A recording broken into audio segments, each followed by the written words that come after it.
You're watching the City of Harlingen's YouTube channel. Today I'm visiting with Sergeant Sal Carmona at the Harlingen Police Department. We're talking child safety seats. Thank you so much for being with us on this hot day. Yeah, my pleasure. Thank you. Sergeant, what does the law say? It's been a while since I've had, a kid under 8. What does the law say about children in car seats? Okay. From birth up to the age of 8 or taller than 4 feet 9 inches, a child has to be in some type of child passenger safety system. In other words, one of the different types of car seats they have from birth up to the age of 8, somewhere in the vehicle that car seat has to be installed. And is it just age that we're talking about, or does it depend on the height? The height is a factor, but not so much as weight. And weight is important, and that comes into play with the different types of car seats that the child is going to be in and the direction the child is facing. Also, weight is a factor as well. What is the benefit of a child's safety seat? The child safety seat is to protect that child in the event of an accident, and that's why we say it is a one-time use only item. In other words, you put the child in the car seat, secure the car seat in the vehicle properly, and then secure the child into the car seat properly. And if you had an accident, that baby should be well protected in that car seat. And that's what the purpose of that car seat is. And we stress also the fact that if you're in a major accident, the car is towed away or totaled, and the baby was in the car seat was in the vehicle, then you want to replace that car seat because it did its one-time purpose, and that was to protect that child. Okay, so let's go with the different types and the ages. What we're looking at here, what is this like for a baby, an infant? Yes, this is an infant, and it's also called a rear-facing only car seat. In other words, if you gave me your baby right now, a brand new baby, you would say, watch his head, because the head is so heavy compared to the rest of the body. So you want the baby to sit reclined facing rearward so that the forces of the impact, if you were in a crash, the head would not come forward if it was facing forward. But since he's facing rearward, then the head of the baby is riding the forces of that impact by laying against the car seat. So it protects that baby. The longer the child faces rearward, the safer the child will be. So even if, like in this case here, this is a 20-pound car seat. After 20 pounds, you have to get a different type of car seat. Okay. But if you can get a different type of car seat that has a higher weight for facing rearward, that just makes that child that much more safer. Up to 40 pounds, 50 pounds, almost 2.5 years old. Okay, so I guess the question for me would be, how do I know if I've got the right one? That's a good question, and one of the easy answers is read the instructions manual for the car seat. They all come with one, but myself as well as Officer DeLua are technicians for car seats, so they can come to the police department and we will help them understand the car seat. We will help them install the car seat and secure the child in that car seat properly, and then as the child grows, they can always come back and get more information on the next level car seat. So we'll be happy to do that, but yet the instructions are in there, but they're hard to read sometimes and very confusing, and sometimes. But more importantly, it's the confidence to know that your child is in the correct car seat. Come to the PD, and we'll be happy to do that. And another mistake that we make is installing it correctly. Yes. Because there's a trick to that too. There are several tricks to it, and one of the things what we did with this rear-facing only seat is we utilized the seat belt for the vehicle, and when you secure the base of the seat to the vehicle. The base needs to be secured into the vehicle, and you can do it one of two ways. One utilizing the seat belt, or two utilizing what we call a latch system, which is a lower anchor and tethers for children.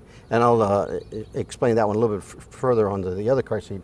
But once the base is secured in there properly, and then the seat belt is locked in the lock position, this base should be here with not any problems. All you're doing is moving the carrier in and out. This gives you the advantage that you can buy multiple bases for those families that have one parent dropping off the child and another parent picking up the child. All they have to have is the baby and the carrier, and then just the base is installed in each car. That gives you that convenience. But so this is one of many styles, and this is a rearward facing only, infant only car seat where you can remove the carrier but leave the base in the vehicle. Excuse me, do the majority of them do they all work the same way with a seatbelt? Yes, they'll work one of two ways, with the latch system or the seatbelt system, and where it'll have what we call belt paths where the seatbelt goes through or the latch system goes through to secure that base to the vehicle. You want this base secured all the time, and what we call pre-crash. In other words, you want it secured before that accident happens, because in the seconds of the accident, you're not going to have that luxury. So you want it secured properly each and every time pre-crash. And I guess the tip here would be you wear a seatbelt, you know, so you want to make sure that your child also. Because their little hands are not going to be able to hold on, you know. I mean, we see something coming and it's like you grab something right away. The babies can't.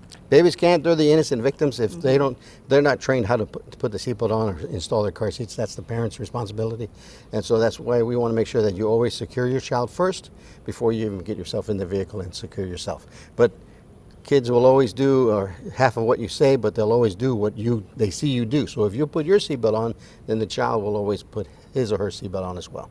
Very good. All right. And so we're going to talk about the other car seat that's on the other side. Yes, ma'am. Okay. We'll move right over there. We'll move over there. Sarge, so now we have a different type of seat here. This one is called a convertible. In other words, it starts out rearward facing, but it brings it up to a higher weight. Like that other one was a 20-pound max weight. This one here is a 40-pound max weight rearward facing. So once again, the longer the child faces rearward, the safer the child will be. After that max weight of the rearward facing, then you want to convert this seat or change it back to forward facing, okay? And utilizing, and this what we did here was we utilized the latch system, which stands for lower anchors and tethers for children. And so it's a different system. It's not better than a seatbelt system or one or better than the other. What it is was designed to be more convenient for the parent, easier for them to understand and secure. So this lower anchors and tethers for children does have a weight limitation, and that limitation is on the lower anchors of the vehicle itself.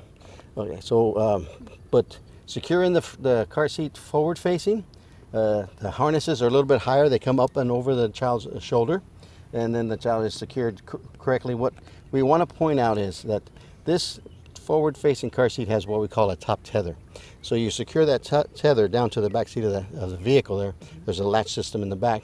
You secure that in there, and that way it prevents the head from going forward, because a body in motion will continue unless acted upon something. And so what we want to do is secure that seat back to the vehicle so that the head doesn't continue to go forward. So that reduces what we call head excursion.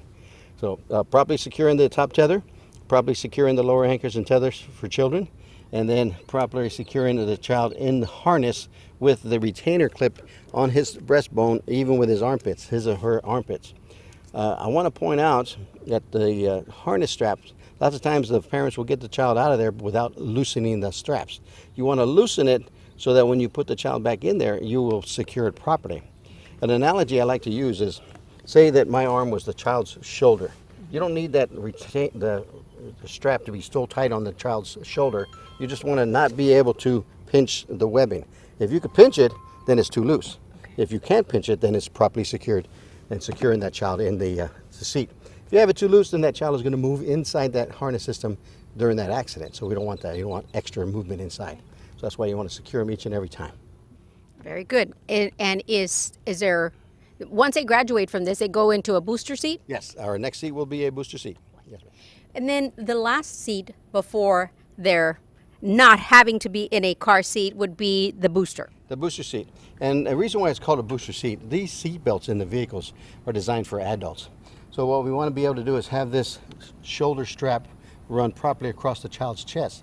If this child sat in here without a booster seat, then that strap would be running across his neck, his or her neck.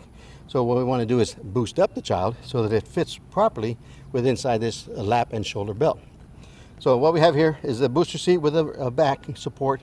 It's called a belt positioning booster because this point right here is moving that belt so it runs properly across the child's chest.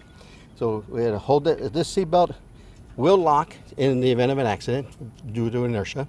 And so when that seat belt locks, that holds that child in this car seat and child into the vehicle, utilizing this lap and shoulder belt. One of the things we do want to stress is that you never let the child put the shoulder strap behind him, because what that will cause is a puncture, it could break a rib and could puncture a lung, just because that belt will lock and that child will continue to move. So we don't want that impact. You want this to be worn properly. And let me just say, as a police officer, I want everybody to understand, you have to utilize the seat belt in accordance with the manufacturer's instructions of the vehicle, and you have to utilize the car seat in accordance with the manufacturer's instructions of the car seat. So therefore, if you don't use it properly, you're not using it at all. Yeah. And yes, you can get a citation, but more importantly, you're going to get injuries, and that's what we want to prevent, those injuries, especially to the young innocent victims.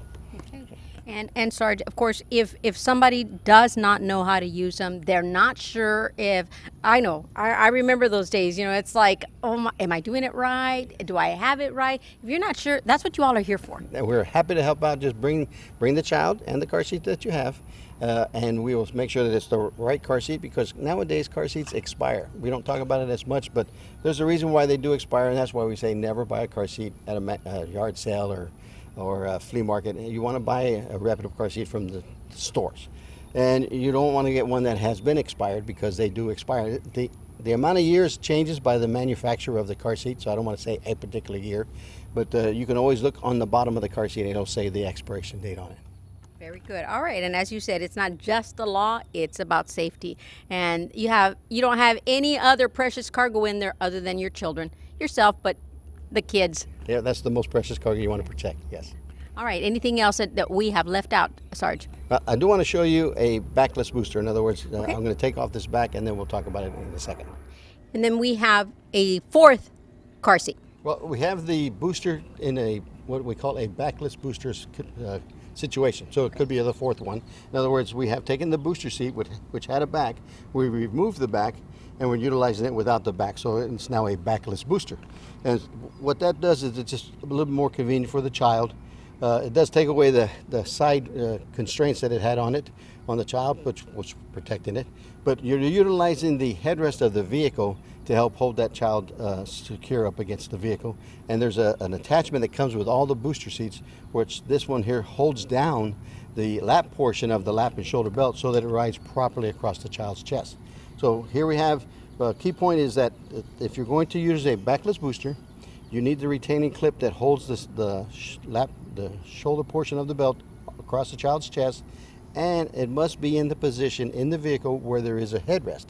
If there is no headrest, like for example this Tahoe doesn't have one, then this backless booster cannot be utilized in the center position. It has to be utilized where there is a headrest. And how do I know when my child can use the backless one? That's a good question, and that a lot depends on the child himself. If he will obey your restrictions and do what he's told to do, and not take that shoulder belt and put it behind them, then yes, they can be in there. But if your child has excited situations and he moves everything and manipulates himself, then you want to keep him in the lap and shoulder belt with the back, or you could actually use a high weight harness where it's a 5-point harness and it holds the child in there up to 65 pounds. And so that would be some of those kids that have bad controllability issues and or medical issues to stop them from leaning forward. So the 5-point harness at a higher weight is even better for them in that condition. I would like to point out that we didn't talk about special needs children and special needs situations, but there are car seats for special needs children, as well as car beds that secure the child in there if the child cannot sit up correctly. So those conditions are there, but most of those will be recommended by the pediatrician for the next level. Okay. There's a lot of information, but where can we go to get, to make sure that we're doing the right thing? You can always go to the saferiders.com or Safe Kids. Those websites have all the information about the programs, and they have the information on where there are technicians so you can go get help from. And of course, always come to the PD, call us here at the police department, myself, Sergeant Carmona, or Officer Ray DeLua, and then we will be happy to help you out in that respect as well. Very good. Anything that we've left out? Always keep your child in the car seat each and every trip. Even most of our accidents happen within 15 miles of the home or our destination. So even if it's a small trip, secure the child properly in the car seat and the car seat properly in the vehicle. That's right. Okay, not only, as we said several times, is it the law, but it's the safest protection for you and for your children. You put yours on, make sure that they've got theirs as well. Set the example, don't be the example. That's right. Thanks so much, Sarge. My pleasure. Thank you. And thank you for watching the City of Harlingen's YouTube channel. I'm Irma Garza.